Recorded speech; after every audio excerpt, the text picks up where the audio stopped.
فأنا ناصح لإخواني بالصدع بالحق تبيض وجوههم. السكوت في مسألة الحزبية يضرها، فاصدع بما تؤمر وأعرض عن المشركين. سلامي على دماج ورجالها والشيخ يحيى ودار العلم يا سعد بانيها.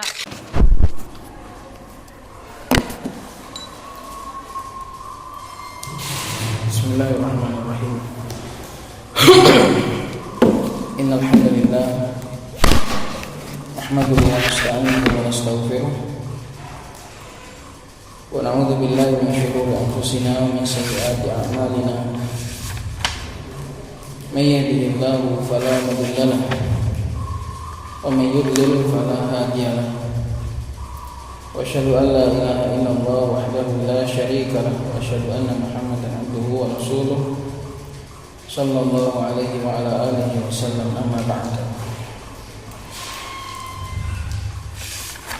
Pembahasan terakhir adalah mengenai sifat hasad, di mana sudah kita lalui tentang keburukan-keburukan sifat tersebut. Qala Syekh Abdullah wafaqahullah ta'ala, al-hasidu ya'taridu ala qadarillah wa huwa yara nafsahu maghbunatan wa lihadha la yakunu murtahan wa la mutma'innan walakinahu yakunu ka'iban hazinan. Itu kata yang kedua. Seorang yang hasad pada hakikatnya dia itu adalah menentang takdir Allah Subhanahu wa ta'ala, sehingga dia senantiasa melihat dirinya dirugikan. Oleh karena itulah dia tidak pernah merasa nyaman, tidak pernah merasa tenang, akan tetapi dia selalu merasa kaiban, merasa berduka, merasa bersedih, karena dia menganggap nikmat Allah Subhanahu wa ta'ala kurang, takdir Allah Subhanahu wa ta'ala kurang terhadap dia, karena melihat orang lain mendapatkan lebih banyak sehingga ia merasa dia pun berhak,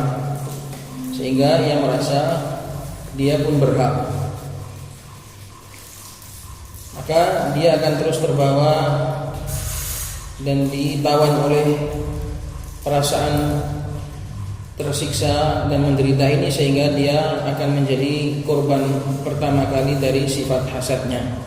Lillahi darul hasad ma'adalah bada'a bisahibihi faqadalah. Qalat wa 'ala al-insani an yandura ila man huwa adna minhu.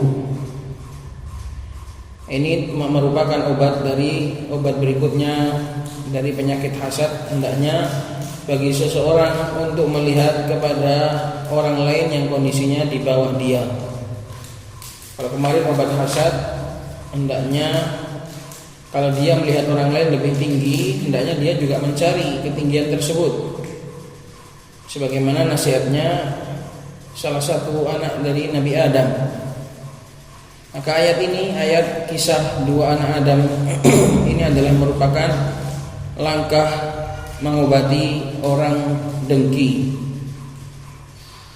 Langkah untuk mengobati orang pendengki adalah sebagaimana yang diberikan oleh anak Nabi Adam yang terbunuh ini, menasihati untuk supaya yang hasad juga mencari apa yang dia dapat, kemudian menasihati masalah persaudaraan, kemudian menakut-nakuti tentang hukuman azab Allah Subhanahu wa ta'ala.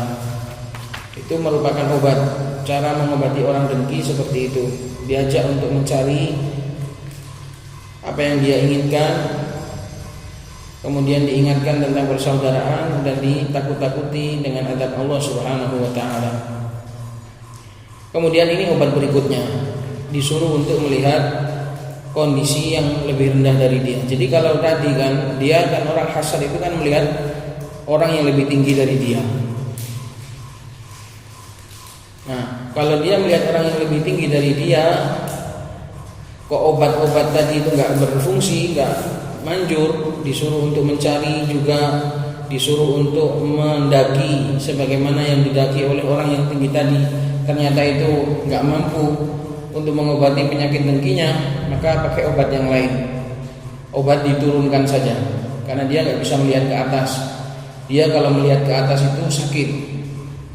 Maka caranya, ya wis, kalau kamu nggak mampu melihat ke atas untuk mengejar, maka lihatlah ke bawah untuk bersyukur. Kita juga seperti itu. Kita boleh melihat orang di atas kita dari sisi agama, tujuannya untuk mengejar. Tapi kalau kita nggak bisa, maka lihat ke bawah untuk bersyukur. Jadi lihat ke atas itu juga ada fungsinya, lihat ke bawah itu juga ada tujuannya. Lihat ke atas untuk semangat dalam kebaikan, lihat ke bawah untuk bersyukur. Nah, ini obat berikutnya. Kalau diobati, diajak melihat ke atas untuk mencari kemuliaan-kemuliaan, dia nggak bisa, ya sudah, suruh melihat ke bawah saja. Lihat orang lain yang lebih rendah dari kamu, yang lebih menderita dari kamu, yang lebih tersiksa dari kamu, lebih banyak. Maka dilihat, wa 'alal insani an yanzura ila man huwa adna minhu, dan kewajiban seseorang itu melihat, hendaknya bagi seseorang itu melihat kepada orang yang lebih rendah dari dia. Fa innahu aqrabu ila al-i'tirafi bin ni'mati wa syukriha, karena yang demikian itu akan lebih dekat untuk mengakui nikmat Allah Subhanahu wa taala dan mensyukurinya. Kalau orang itu melihat ke atas terus, dia nggak bisa bersyukur. Tapi kalau lihat ke bawah, dia akan tahu ternyata dia juga tinggi, dia lebih tinggi daripada orang lain, dia ternyata lebih mending daripada orang lain, sehingga dia akan terdorong untuk bersyukur terhadap nikmat Allah Subhanahu wa taala.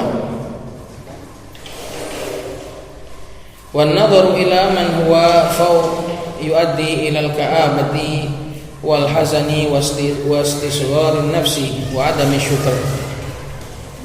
Sedangkan melihat ke atas, wan nadhar ila man huwa fawq,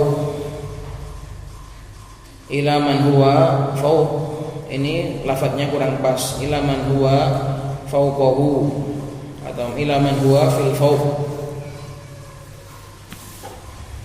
Dan melihat kepada orang yang di atasnya, ini akan mengantarkan kepada ka'abah, kepada kesedihan, kepada penderitaan dan kesedihan, dan menganggap kecil, berkecil hati, menjadikan berkecil hati, menjadikan seseorang merasa kecil hati karena selalu melihat ke atas.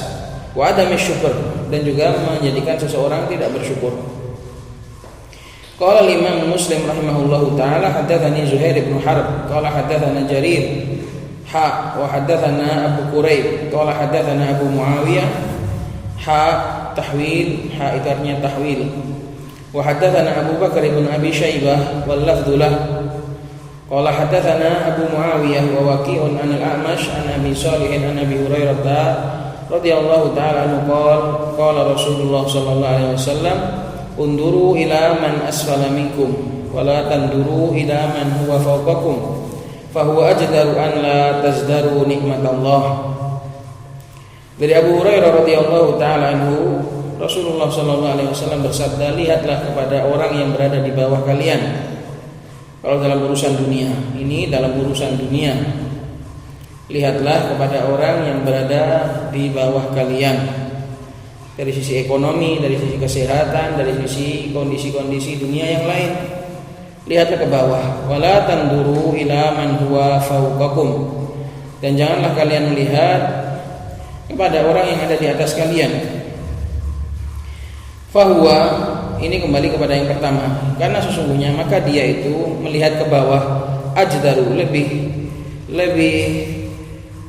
lebih cepat atau lebih ajdar, lebih besar untuk membawa kalian an la tazdaru, supaya kalian itu tidak menganggap remeh nikmat Allah Subhanahu wa taala.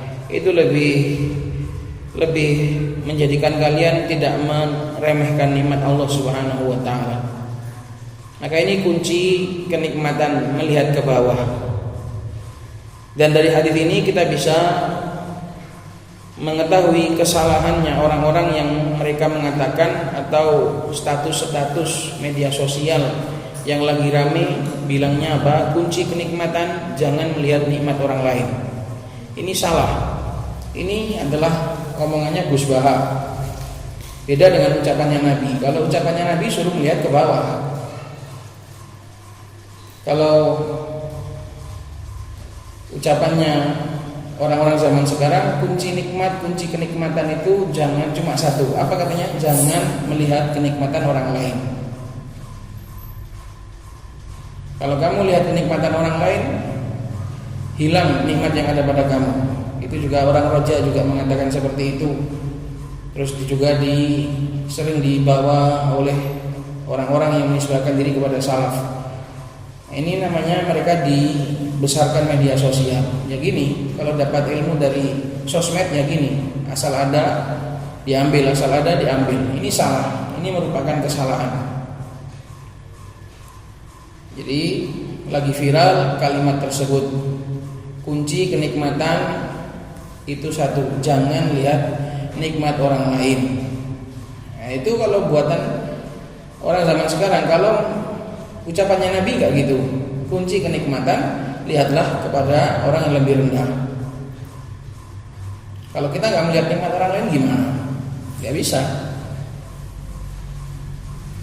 Ya pasti lihat orang, tapi lihatlah kepada yang lebih rendah. Seringlah menengok ke bawah supaya kamu bisa bersyukur. Maka jangan sembarang ambil ilmu atau sembarang copy paste status atau kata-kata dan yang semisalnya. Banyak tersebar kata-kata yang salah, kata-kata yang kurang tepat di media sosial. Maka hati-hati. Tidak layak bagi seorang talibul ilmi untuk latah dengan hal-hal seperti itu. Kalau ada orang bilang kunci kenikmatan cuma satu, jangan lihat nikmat orang lain, itu keliru.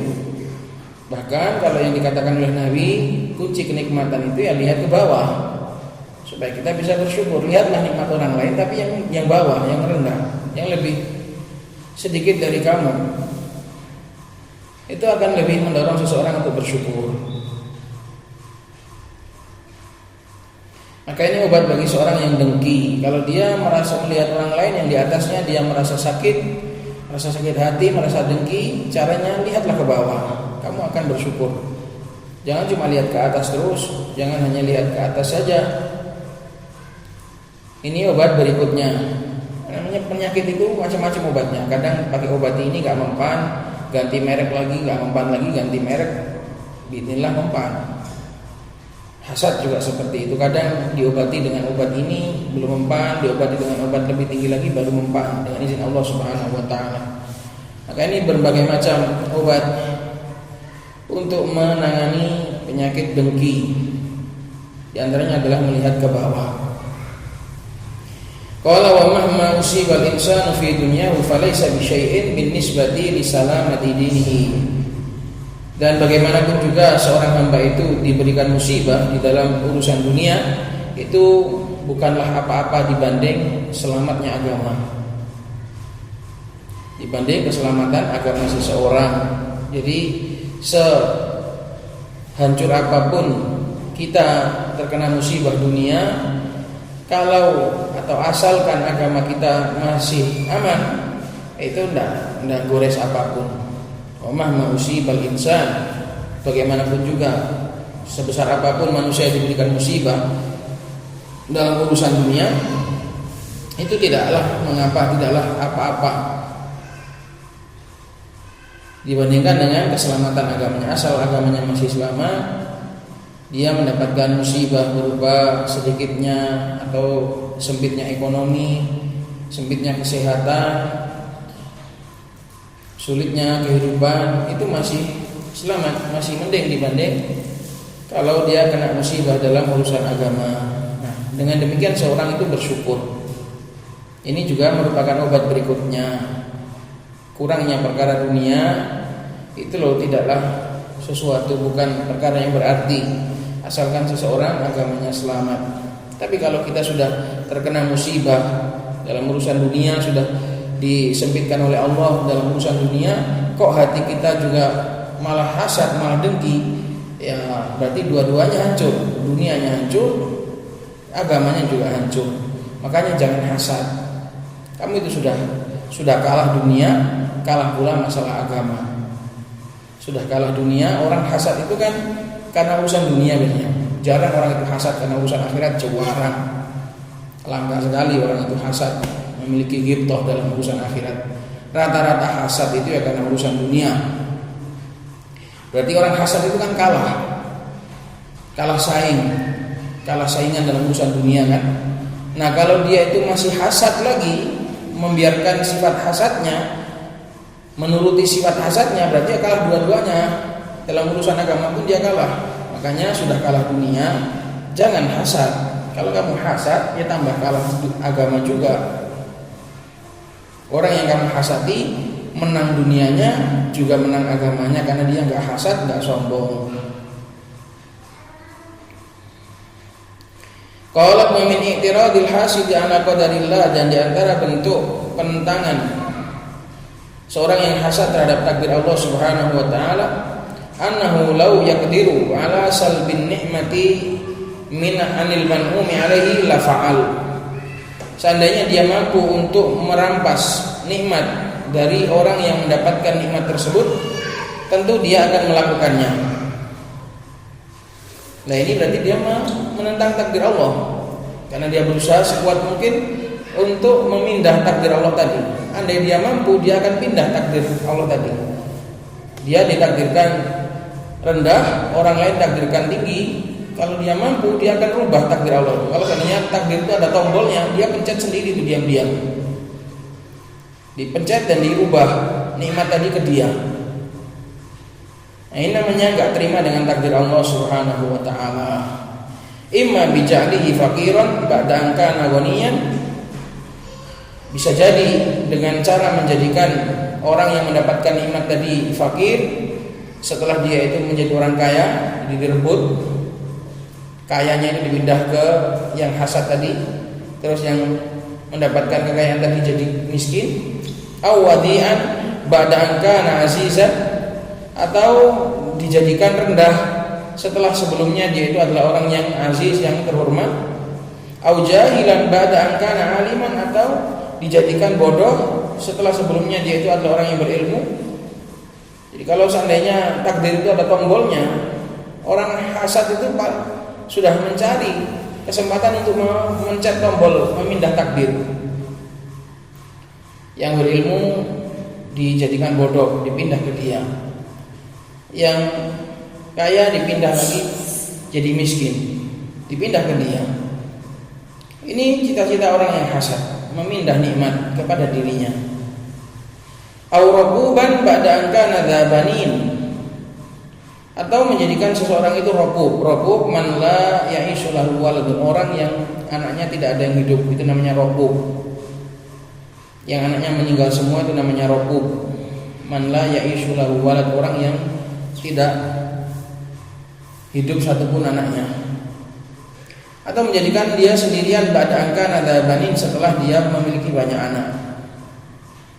Au dzamiman ba'da an kana jamilan, atau menjadikan orang itu buruk rupa setelah dia itu sebelumnya adalah rupawan. Setelah dia itu adalah sebelumnya bagus rupanya, memiliki rupa yang cantik atau yang bagus, yang tampan, dijadikan sebagai jelek. Au alilan ba'da an kana sahihan, atau dijadikan sakit setelah sebelumnya dia itu adalah orang yang sehat. Wa ghairu dzalik, dan macam-macam keinginannya orang dengki itu. Wallahu azza wa jalla yunkiru ala man i'tarada ala qadarihi wa hikmatihi. Padahal Allah Subhanahu wa taala mengingkari terhadap orang yang menentang takdir dan hikmahnya Allah Subhanahu wa taala. Qala subhanahu, Allah Subhanahu wa taala berfirman, ahum yaksimuna rahmat rabbik. Apakah mereka yang membagi rahmat Rabbmu? Mereka ada yang bagi, mereka ada yang berwenang untuk membagi rezeki ini.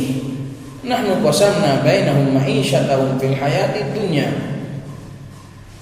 Kamilah yang membagi di tengah-tengah mereka kehidupan mereka dalam urusan dunia.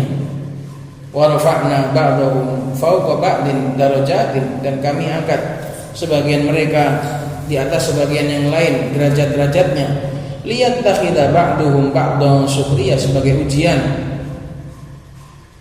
Apakah sebagian yang lain akan menjadikan hal itu sebagai sukhriyan, bahan ledekan untuk yang lain. Ujian dari Allah Subhanahu wa taala. Nikmat itu adalah ujian dari Allah. Musibah juga ujian dari Allah. Allah akan menguji hambanya dengan dua macam ujian, bis-sarra'i wad-dharra, bil khairi wasyarr. Nikmat itu juga ujian, musibah itu juga ujian. Kadang-kala Allah Subhanahu wa taala memberikan nikmat itu supaya orang itu dilihat apakah dia bersyukur ataukah justru dia merasa congkak dengan nikmat tersebut. Dan kalau kita itu diberi nikmat, baik itu ilmu, harta, kedudukan, semuanya, kalau kita gunakan nikmat itu untuk tasakhur, untuk saling sukhriyah, hanya untuk saling meledek, hanya untuk saling meninggi atas yang lain, maka itu akan rawan diambil lagi oleh Allah Subhanahu wa taala. Makanya Nabi Sulaiman sangat sadar ketika beliau mendapatkan banyak nikmat, beliau langsung menyadari bahwasanya itu adalah liyabluwani ashkuru am akfur. Qala hadza min fadli rabbi liyabluwani ashkuru am akfur. Semua ini adalah keutamaan Allah untuk mengujiku apakah aku ini bersyukur ataukah aku ini kufur. Semua nikmat, ilmu yang diberikan Allah kepada kita itu juga ujian. Kalau kita menggunakan ilmu kita itu untuk jelek, ya akan rawan diambil oleh Allah Subhanahu wa taala. Waliyadzubillah. Kita diberikan harta oleh Allah Subhanahu wa taala, dipinjami harta, dititipi harta. Kalau kita pakai untuk jelek, ya akan diambil oleh Allah Subhanahu wa taala. Dititipi kesehatan juga tidak dimanfaatkan dengan baik, juga akan rawan diambil oleh Allah Subhanahu wa taala. Itu ya, kawan. Harta itu tidak ada kekuatannya. Seluas apapun, sebanyak apapun, kalau Allah menghendaki, sekejap mata saja akan berbalik. Sekejap mata saja akan berbalik. Kesehatan juga seperti itu, ilmu juga seperti itu, ketampanan juga seperti itu. Maka jangan pernah mengandalkan apapun.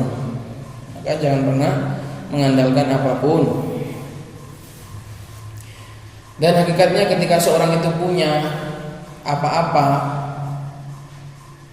itu sebenarnya dia itu sedang malah justru lagi gak punyanya. Kenapa? Karena ketika dia punya segalanya, dia lupa Allah, maka dia pun seakan kehilangan segalanya. Sebaliknya ketika seseorang itu kehilangan apa-apa, kehilangan segalanya, dia justru akan punya Allah. Dia balik kepada Allah, maka seakan-akan dia punya segalanya. Ketika kita punya harta yang banyak, kita lupa bergantung kepada Allah. Kita bergantung pada harta kita. Maka pas punya harta itu sebenarnya orang itu malah kehilangan harta, malah kehilangan segalanya. Kondisi gak punya apa-apa, dia punya Allah, disitulah dia kondisi kaya. Maka itu hakikatnya seperti itu. Ketika orang itu punya segalanya, tapi kehilangan Allah, maka hakikatnya dia sedang kehilangan segalanya. Maka jangan pernah bergantung kepada apapun selain Allah Subhanahu wa taala, kepada hartamu, kepada kesehatanmu, kepada ilmumu, kepada kedudukanmu, semua itu hanyalah Allah Subhanahu wa taala yang menjalankannya. Wa rahmatu rabbika khairum mimma yajma'un, dan rahmat Rabbmu berupa keselamatan agama, khairun, semua itu lebih baik, demi mimma yajma'un, dari apa yang mereka kumpulkan dari perkara dunia ini.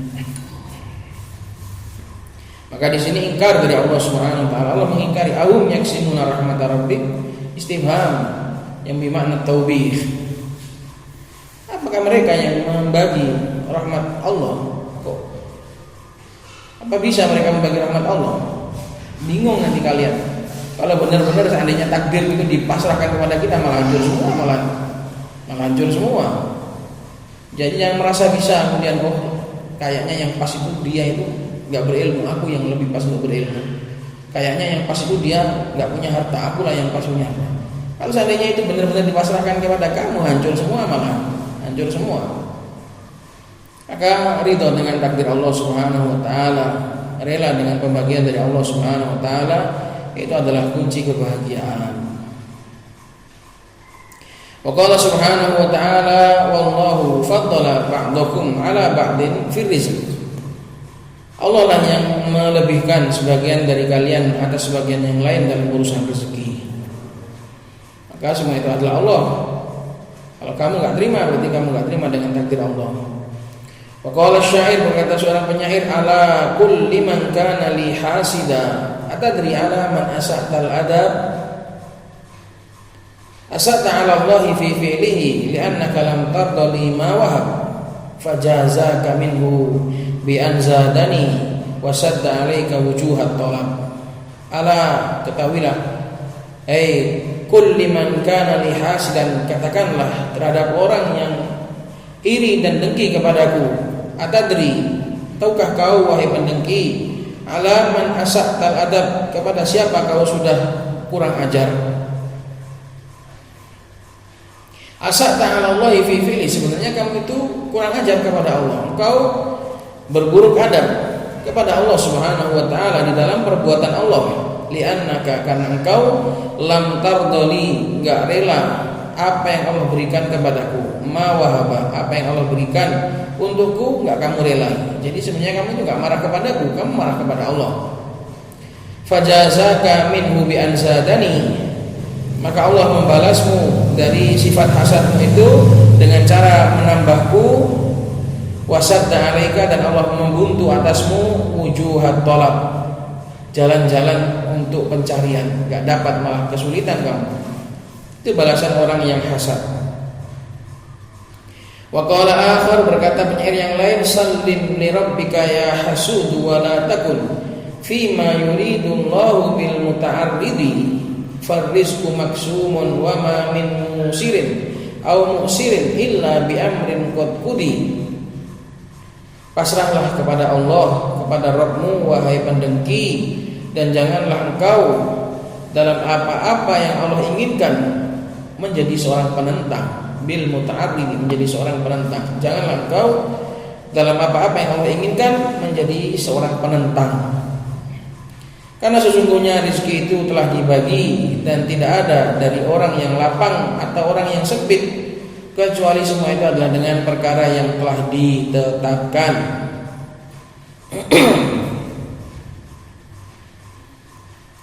Ini syair-syair yang menasihati tentang masalah hasad. Qala wa yanbaghi an la yu'ba'a bil hasidi, dan selayaknya untuk tidak digubris, jangan diladeni orang yang hasad itu. Sebagaimana kama qala syair, sebagaimana dikatakan oleh seorang penyair, isbir ala kaidil hasudi fa inna sabraki fa inna sabraka qatilu. Isbir ala kaidil hasudi fa inna sabraka qatilu fan naru ta'kulu ba'daha illam tajid ma ta'kulu. Bersabarlah atas makar seorang yang dengki, seorang pendengki. Hasud adalah banyak pendengki. Kalau hasid pendengki, kalau hasud tukang dengki. Fa inna sabraka qatilu, karena kesabaran itu akan membunuh dia. Dengan cara enggak kamu ladeni, kamu akan membunuh dia, kamu akan menjadikan dia mati kutu. Kalau kamu ladeni, dia dapat bahan. Kalau kamu layani, dia dapat bahan. Kalau enggak kamu ladeni, dia akan bahannya makan dirinya sendiri. Sebagaimana api, fannaru, sesungguhnya api ta'kulu ba'daha, akan memakan sebagian tubuhnya yang lain, akan membakar dirinya sendiri. Illam tajid ma ta'kulu, jika dia tidak mendapatkan apa yang dia makan. Kalau kamu meladeni orang pendengki, ya kamu sama saja memberi bahan, memberi makan kedengkiannya. Tapi kalau enggak kamu ladeni, kalau kamu enggak kamu urusi, maka dia akan memakan dirinya sendiri.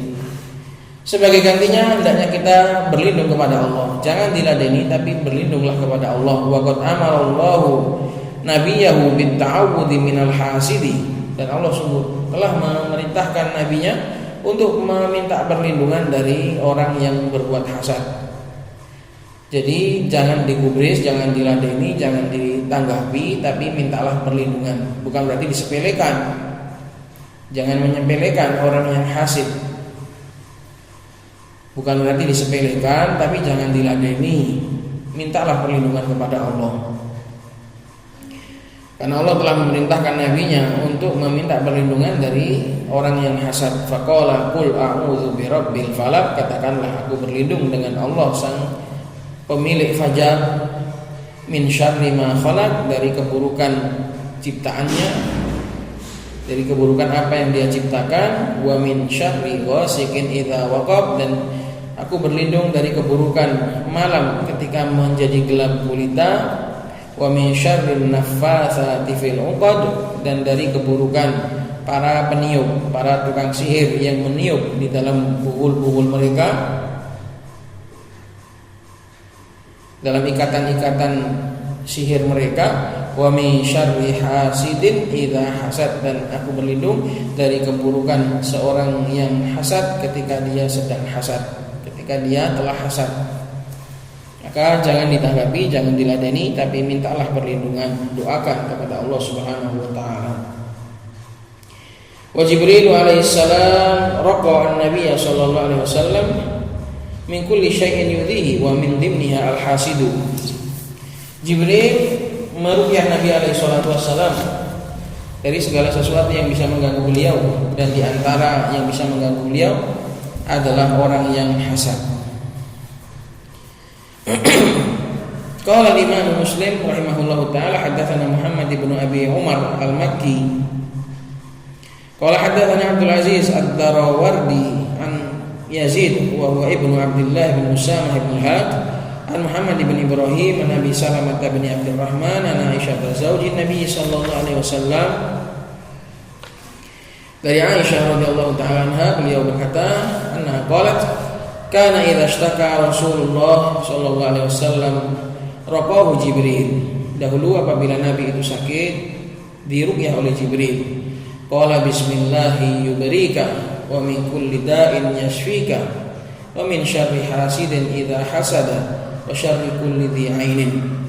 Dengan menyebut nama Allah, Allah akan yubrika, menyembuhkanmu, wa min kulli da'in, dan Allah akan menyembuhkanmu dari seluruh penyakit. Wa min kulli da'in yashfik, jangan yushfik. Kalau yushfik membinasakan, maka kalau doakan Allah yashfik, jangan Allah yushfik. Kalau Allah yushfik, Allah membinasakan. Beda domah sama fathah saja sudah beda alam. Dan Allah menyembuhkanmu dari segala penyakit. Wa min syarri hasidin, dan dari keburukan orang yang hasad ketika dia hasad, dan dari keburukan setiap yang memiliki penyakit ain.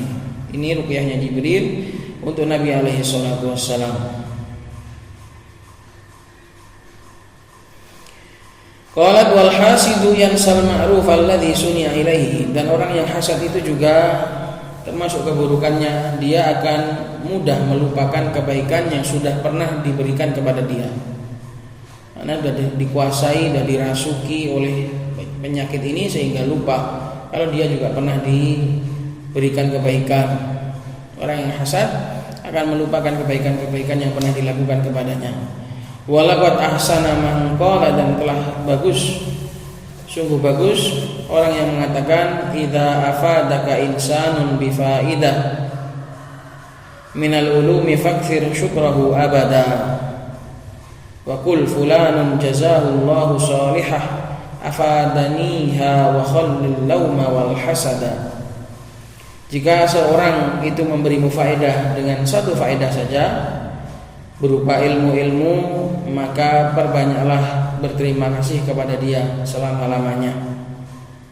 Wa qul, dan katakanlah fulanun, si fulan itu semoga Allah membalasnya dengan kebaikan.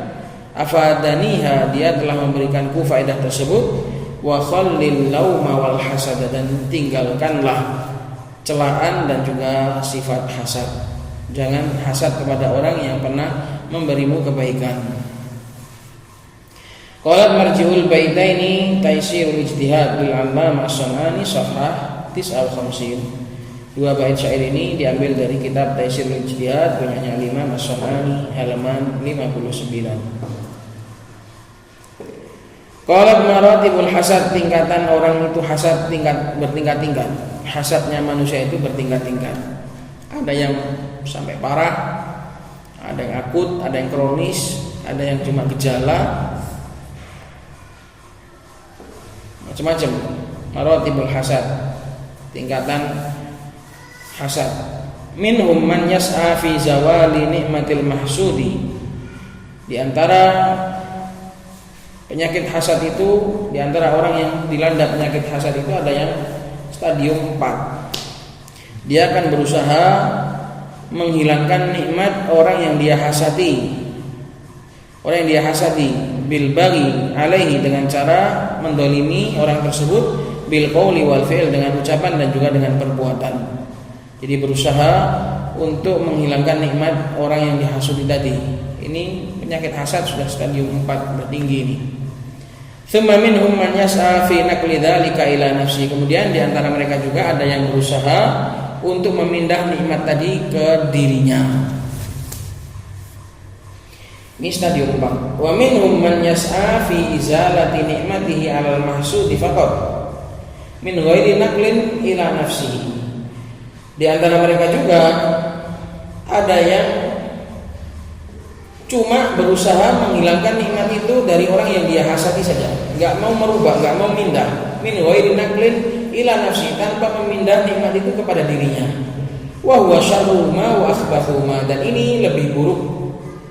Dua orang ini yang paling buruk dari dua orang tadi. Jadi masing-masing ini, dua orang ini parah hasadnya. Cuma yang satunya dia menghilangkan terus mindah. Kalau ini enggak, sekedar menghilangkan saja, sekedar memuaskan dahaganya dia. Ini lebih buruk. Kenapa? Karena enggak ada manfaat yang dia usahakan, murni ngerusak dok. Kalau tadi masih ada memindah, alihkan masih ada. Ini enggak, niatnya cuma merusak doang. Pokoknya yang penting kamu enggak dapat. Maka dikatakan bahwa syarru ma wa akhbathu ma, dia orang yang seperti ini adalah yang paling buruk dari keduanya dan yang paling akhbath, yang paling busuk.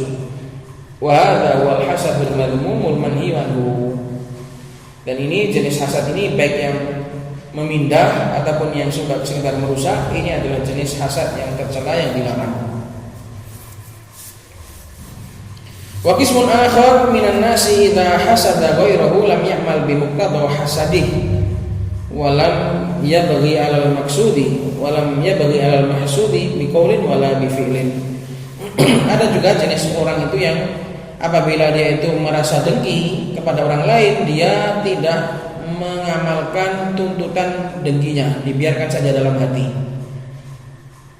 Walam yabghi 'alal mahsud, dia tidak melakukan apa-apa, tidak punya tindakan apapun, baik dengan ucapan maupun dengan perbuatan, tapi dalam hatinya denggel, hasad. Ini stadium 2.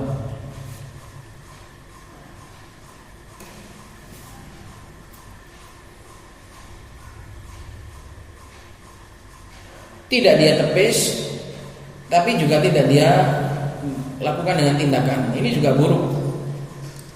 Disimpan hasadnya, dirawati, dipelihara dalam dadanya. Ini juga buruk. Cuma lebih mending karena nggak ada tindakan. Wa qismun akhar, ada jenis yang lain, idza wajada fi nafsihi al-hasada sa'a fi izalatihi. Apabila dia mendapati dalam dirinya kedengkian, maka dia berusaha untuk menghilangkan. Nah, ini baru kena gejala. Ini semua kita punya seperti ini, punya hasad. Tapi kita beda dalam tindakan. Ada yang tindakannya menuruti hasad, ada yang tindakannya memberantas hasad. Kita semua illa man rahimallah punya hasad. Tapi ada yang membuat tindakan menuruti hasadnya, ada yang tindakannya itu malah menghilangkan hasadnya. Nah, ini yang bagus. Ini yang bagus. Ini masih gejala. Baru ada gejalanya, sudah dia obati. Wa fil ihsani ila al mahsudi bi ibda'i al-ihsan ilaihi wa du'a ilahu wa nashri fadailihi. Nah, ini caranya mengobati itu dengan cara justru berbuat baik kepada yang dia hasadi. Bisa kayak gini, mau mengobati hati dengan model gini. Kamu gak senang sama seseorang, tapi malah kamu puji orang tersebut, bisa gak? Ini latihannya seperti ini, olahraganya seperti ini caranya. Maka biasakan untuk memuji orang yang gak kamu sukai dalam urusan dunia, bukan dalam urusan agama. Karena itu akan menjadikan hatimu nanti kekal, hatimu akan jadi sehat. Kalau kamu sering latih seperti ini, memuji orang yang kamu gak suka dalam urusan agama, dalam urusan dunia, ini akan menjadikan hatimu sehat. Tapi kalau rata-rata orang itu kalau gak suka ya pasti dicela, jangan. Yang disukai kadang dicela, kemudian gak disenangi. Ini menungso rata-rata ilmu. Rata-rata manusia seperti itu, ilaman rahimahullah. Maka ada olahraganya, ada olah hatinya supaya kamu terselamatkan dari penyakit hasad. Gitu caranya. Kau sudah mendapati gejala gak senang sama seseorang, obati langsung, malah perbaiki dia. Bi'ibda'il ihsan, dengan memulai kebaikan kepada dia, wa du'a ilahu, dan mendoakan dia, mendoakan dirinya dan juga mendoakan orang yang dia hampir gak suka tadi. Wa nashri fadailih, dan juga sebarkan kebaikan-kebaikannya. Inilah orang yang wibawa, inilah orang yang mulia, itu seperti itu. Masalah dunia aja kok nggak seneng, nggak apa-apa. Masalah dunia, masalah remeh aja kok. Ada masalah sedikit, ada masalah apa, masalah dunia. Ini menunjukkan kuatnya hatimu di dalam keimanan, insyaallah taala. Wa fi izalati ma wajadalahu fi nafsihi, dan juga berusaha untuk menghilangkan apa yang dia dapati dalam dirinya minal hasad, berupa hasad tadi, hatta yubaddilahu bimahabbatihi, sampai dia mengganti hasad tadi dengan kecintaan. Kecintaan dia an yakunal muslimu khairan minhu wa afdal, supaya orang lain menjadi lebih baik dari dia dan lebih utama. Karena dengan seperti ini Allah akan memperlakukan kamu loh. Dengan kamu itu ingin kebaikan kepada orang lain, Allah akan memberimu kebaikan. Jadi sebenarnya ini cuma tanggap. Kamu ingin kebaikan kepada orang lain, itu nanti kamu sendiri yang dapat. Itu cuma semua itu, kita itu bermuamalah dengan Allah, bukan dengan manusia. Manusia itu cuma lembaran soal. Kita itu sedang berhadapan dengan Allah, kita sedang berinteraksi dengan Allah. Kalau kita bermuamalah dengan orang itu jelek, ya sama loh, kita juga akan mendapatkan kejelekan. Manusia itu cuma lembar soal. Hakikatnya kita itu berinteraksi kepada Allah, berhubungan dengan Allah, bermuamalah dengan Allah. Itu. Maka di antara cara agar kita mendapatkan kebaikan, kita itu menginginkan kebaikan untuk orang lain. Al-jazaa min jinsil amal, balasan itu sesuai dengan perbuatan. Kalau Allah tahu kita itu ingin orang lain itu baik, Allah pasti berikan kita pertama kali. Itu sudah menjadi rahasia alam, rahasia Allah Subhanahu wa taala. Itu menjadi hikmahnya Allah Subhanahu wa taala. Ketika kita ingin kebaikan untuk orang lain, kita akan diberi terlebih dahulu. Kalau kita ingin keburukan kepada orang lain, kita akan mendapatkan batunya pertama kali. Itu sudah rumus kehidupan. Makanya pintu ilmu itu, pintu kebaikan akan didapat oleh orang yang menginginkan kebaikan bagi orang lain. Kalau kamu ingin menjadi seorang yang benar-benar berilmu, kamu harus menginginkan ilmu itu untuk orang lain. Dan ayatnya jelas. Wa kadzalika auhayna ilaika ruham min amrina ma kunta tadri mal kitab wal iman walakin ja'alnahu nuran nahdi bihi man nasya'u min ibadina wa innaka latahdi ila siratal mustaqim. Kalau kamu ingin memberi hidayah orang, ingin orang lain juga baik, insya Allah kamu akan menjadi baik pertama kali. Kamu kalau ingin orang lain berilmu, kamu akan menjadi orang yang berilmu pertama kali. Kuncinya di situ, memang gerbang ilmu itu di situ. Maka jangan harap kau akan mendapatkan ilmu kalau kau nggak punya niat yang baik, niat yang tulus untuk mengambil manfaat terhadap ilmu tersebut dan tidak niatkan untuk memberikan kepada orang lain, jangan harap jungkir balik kau cari ilmu gak akan dapat ilmu. Maka langkah pertama adalah perbaiki niat. Para talabatul ilm, wahai para akhwat, wahai para ikhwah, para talabatul ilm, kalau kalian ingin mencari ilmu dengan sesungguhnya, maka perbaiki niat. Niat untuk diri sendiri, niat untuk orang lain. Karena gerbangnya ilmu itu di situ. Gerbang kebaikan adalah dengan menginginkan kebaikan bersama. Tapi kalau dari awal kamu itu sudah jahat, dari awal kamu itu sudah nggak baik dengan orang, nggak punya niat yang tulus, stop. Sampai elek yang irondo ilmu stop. Kalaupun untuk ilmu palsu, kalaupun dapat itu ilmu palsu, cuma popularitas doang. Maka ini latihan-latihan yang dengannya seseorang akan mendapatkan kebaikan dari Allah Subhanahu wa taala dengan menginginkan kebaikan untuk orang lain. Apapun itu, rezeki juga seperti itu. Kalau kamu ingin orang lain juga mendapatkan rezeki, kamu akan dapat pertama kali. Tapi kalau kamu ingin orang lain enggak dapat, ya kamu akan kesulitan pertama kali. Ilmu juga seperti itu. Kebaikan apa saja kalau kamu inginkan bersama, insya Allah kau akan mendapatkan bagian yang paling pertama. Qala wa hadza min a'la darajatil iman. Ini adalah merupakan derajat iman yang paling tinggi, menginginkan kebaikan untuk orang lain. Dan Allah akan memuamalai kita sebagaimana kita memuamalai orang lain. Kalau kita menjadi pemaaf kepada orang lain, Allah juga akan memaaf kepada kita. Kalau kita itu suka mengampuni orang lain, Allah juga akan mengampuni kita. Kalau kita ingin kebaikan untuk orang lain, Allah juga akan berikan kebaikan untuk kita. Hidup ini untuk bersama. Dunia bukan cuma milikmu, dunia ini untuk kita semua. Wa hadza min a'la darajatil iman wa sahibuhu huwal mu'minul kamil, dan pemiliknya adalah sang mukmin yang kamil, yang sempurna. Alladzi yuhibbu li akhihi ma yuhibbu li nafsihi, yang dia itu mencintai untuk saudaranya apa yang dia cintai untuk dirinya. Nah, ini kita sudah tahu, ilmunya sudah dibeberkan oleh para ulama, tinggal kita mengamalkan. Bisa apa enggak? Jajalan enggak percaya, jajalan, cobaan dah. Entah itu coba yang jelek atau coba yang buruk, ada yang baik, terserah. Cobaan, tes. Kalau enggak percaya, inginkanlah kebaikan untuk orang lain, niscaya kamu akan dapat kebaikan itu. Atau inginkanlah keburukan untuk orang lain, niscaya kamu akan mendapatkan keburukan itu. Silakan dites.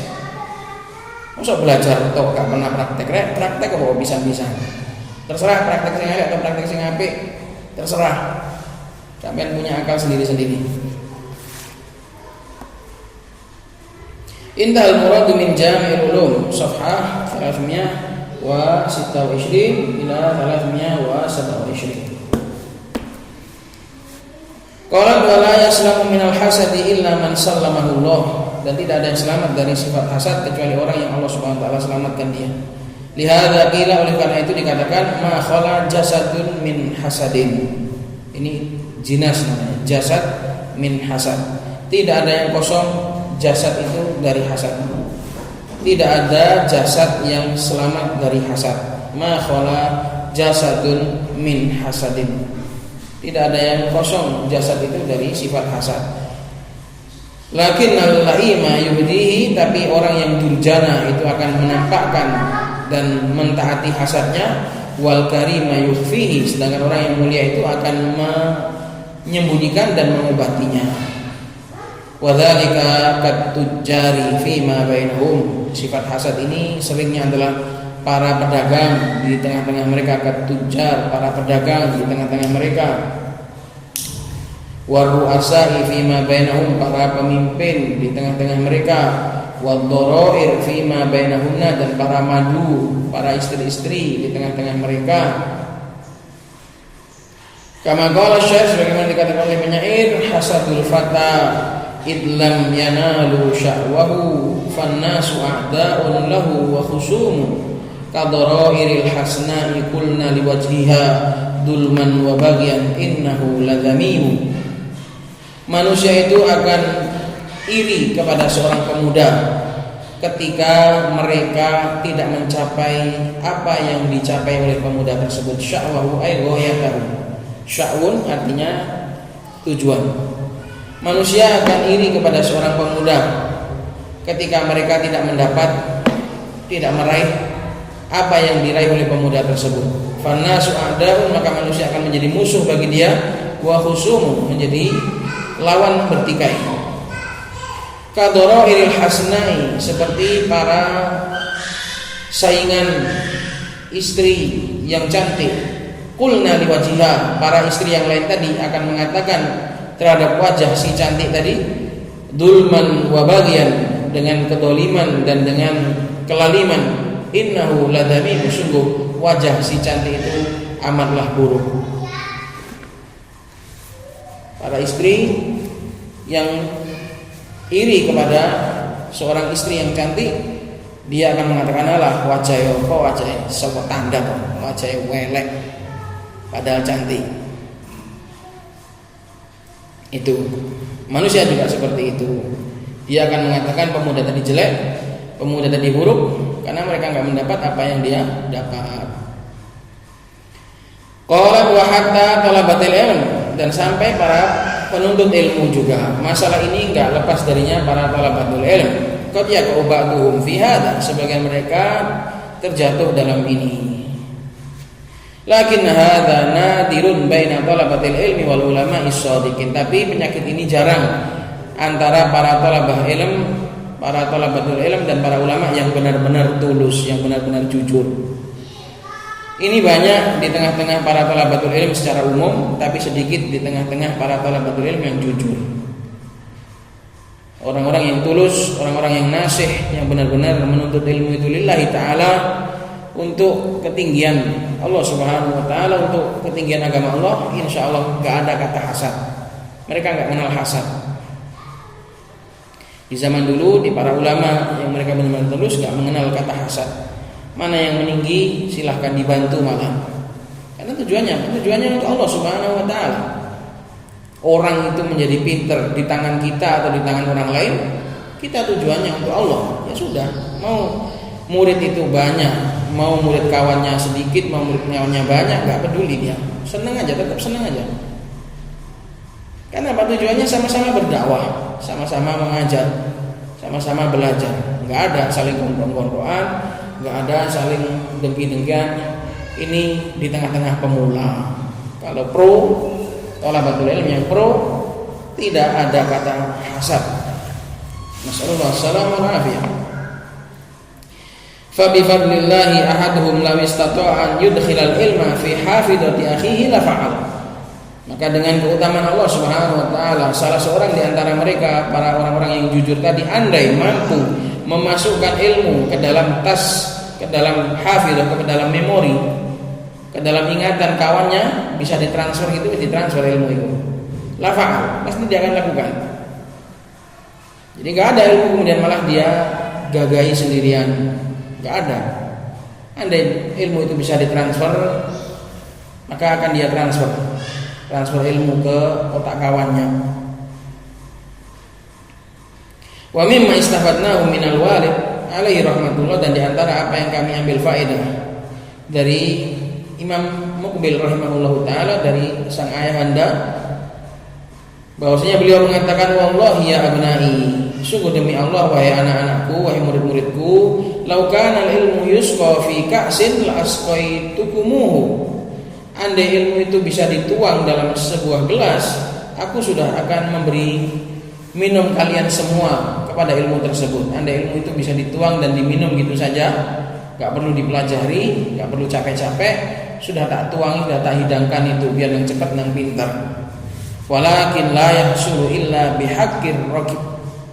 Akan tetapi ilmu itu tidak bisa terhasilkan kecuali dengan menarik ar-rukab, bihaqqir rukab atau bihaqqir raqab, dengan cara menarik kendaraan, dengan cara semangat belajar.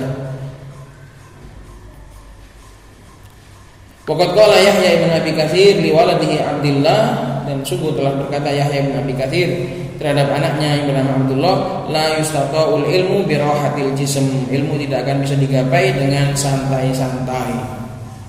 Andai ilmu itu bisa dituang, bisa ditransfer, sudah ditransfer sama Syekh Muqbil kepada para murid-murid beliau.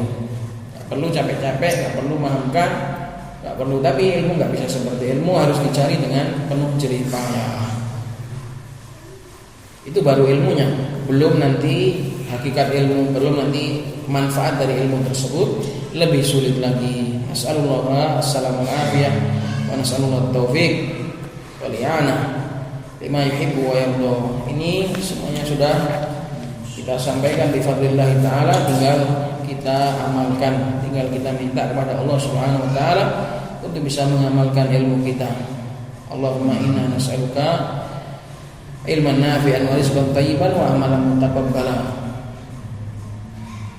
Allahumma inna na'udzubika min ilmin la yanfa' wa qalbin la yakhsha' wa nafsin la tashba' wa da'watin la yustajabu laha. Semoga bermanfaat. Subhanallah wa bihamdihi, asyhadu an la ilaha illa anta, astaghfiruka wa atubu ilaik.